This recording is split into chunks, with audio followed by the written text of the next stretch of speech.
Hello and welcome back to the latest episode of Goji's Toy Box. Which toy will come out of the toy box today, and what story will it tell? Let's find out.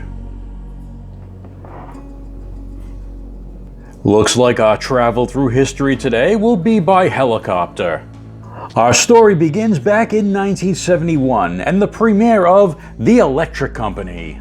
Produced by the Children's Television Workshop, the creators of Sesame Street.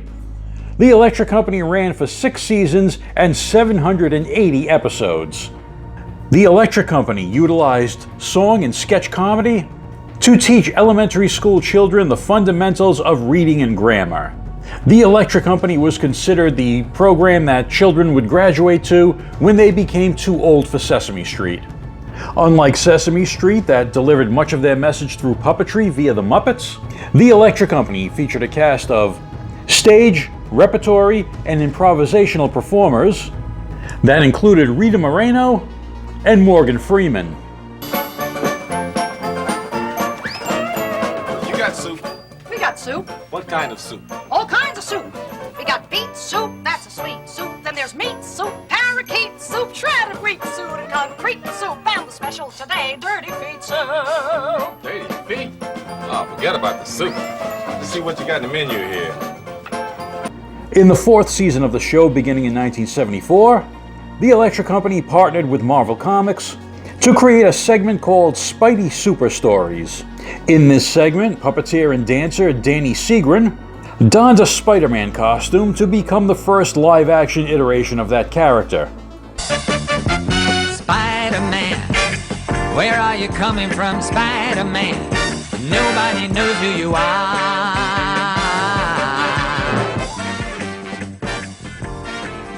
Okay, true believers, here he is, your friendly neighborhood Spider-Man.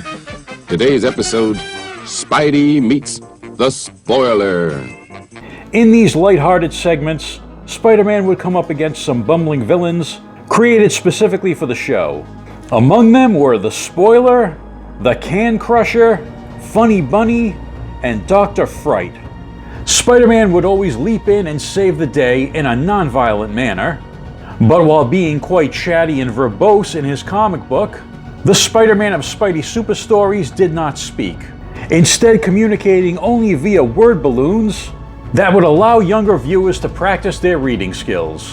In 1974, Marvel partnered with the Children's Television Workshop to create a comic book version of Spidey Super Stories. This comic, aimed at children between the ages of 6 and 10, lasted a total of 57 issues. Unlike the segments on the Electric Company, which featured Spider-Man and original characters created for the show, the Spidey Super Stories comic took advantage of the wide array of heroes and villains that existed within the Marvel Universe. Almost every issue of Spidey Super Stories featured a guest hero or villain, including Iron Man, Captain America, Iceman, Doctor Strange, Spider-Woman, the Green Goblin, and Doctor Doom, along with members of Spider-Man's supporting cast from his comics, like Mary Jane Watson and J. Jonah Jameson. Since the comic was aimed at a younger audience than the normal mainstream Marvel comics, the plots and characters were simplified, and most of the fighting and violence seen in mainstream Marvel comics was not present. It was a very kid-friendly comic. The specific issue of the comic that we're concerned with today is Spidey Super Stories number 39, released in December 1978. There are 3 different short stories in that issue, and it's the 3rd story that concerns us today, titled The Cat and the Cosmic Cube. The story opens with the character of the cat, somehow in possession of a powerful artifact called the Cosmic Cube. If you don't read the comics and you're a fan of the Marvel Cinematic Universe films, the Cosmic Cube would be equivalent to the Tesseract from the Avengers films.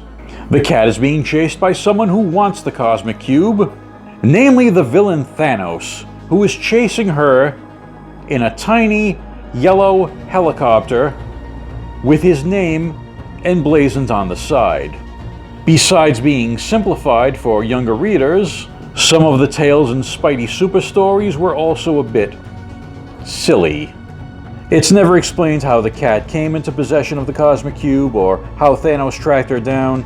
None of that matters. Now there's a lot of silliness in the story.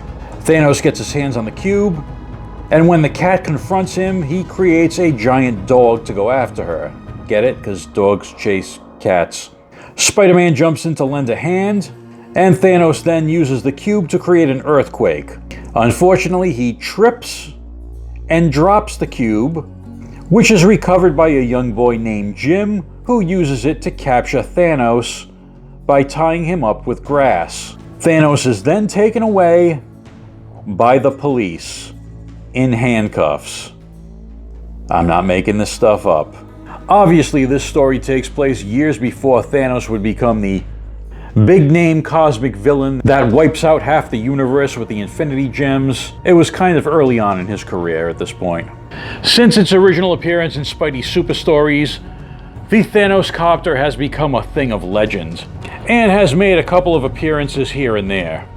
In 2012, a version of Thanos in his Thanos Copter appeared in Deadpool number 45. That appearance was taken about as seriously as Deadpool takes anything else. At some point in the 2010s, a remote-controlled toy of the Thanos Copter was released. But the appearance that a lot of people noticed was in the Disney Plus series Loki. In Season 1, Episode 5 of this MCU tie-in series, Loki winds up in Limbo, the dimension where many people and things lost to time usually wind up. This is the same place that was featured in the recent Deadpool and Wolverine movie. In that episode of Loki, we briefly get a look at an abandoned and wrecked Thanos Copter. The last reference to the Thanos Copter that I'm going to mention is probably the craziest of all. In the movie Avengers Endgame, maybe you've seen it, it made like $1 zillion, the big bad villain of the MCU, Thanos, wields a double-edged sword that kinda looks like a helicopter blade. Well, according to Thanos comic book creator Jim Starlin, that's exactly what it's supposed to be. Starlin claims that Thanos' weapon in Endgame is a nod to the Thanos Copter. I think that is fantastic. Toy maker Mattel came out with two different versions of the Thanos Copter in their Hot Wheels line. The first was a San Diego Comic-Con exclusive from 2018. This version of the Thanos Copter was packed inside Cosmic Cube packaging and featured a figure of Thanos sitting in the pilot's seat. The second version, released in 2022, was based on the Copter's appearance in the Loki television series. This version was widely available at all retail.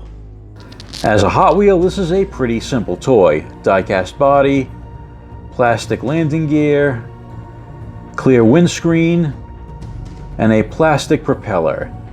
The paint on this version does have some weathering on it to represent the wrecked Thanos Copter that was seen in the Loki TV series. The original San Diego Comic-Con release was bright shiny yellow, as it appeared in the Spidey Super Stories comic book. That's it for this one and the long and winding tale of the Thanos Copter. Did any of you ever watch The Electric Company? Did you enjoy Spidey Super Stories? Did you ever read the comic? And have you ever heard of the Thanos Copter? Let me know in the comments below. As always, thanks for watching, thank you for your time and attention, and I'll see you in the next video.